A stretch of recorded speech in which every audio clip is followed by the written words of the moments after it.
Usap-usapan ngayon ng mga memang netizen ang pag-unfollow sa isa't isa ni Kim Chiu at ate niyang sila Cam Chu. Napansin nito agad ng followers ng Chinita Princess at super affected sila. Kaya agad nag 1+1 ang netizens at fans. Mukhang may mabigat daw na di pagkakaunawaan ang Chu sisters.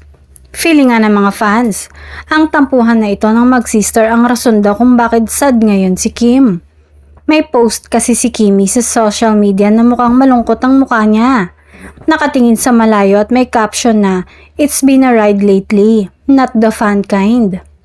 Nanibago nga ang mga taong super tutok sa mga galawan ni Kim. Sanay kasi sila na palaging masaya ang aktres. At dahil sa unfollow issue, sobrang nataranta rin at nalungkot ang fans ni Kim. Alam kasi ng followers ni Kimi na super love nito at super close siya sa kanyang ate Lakam.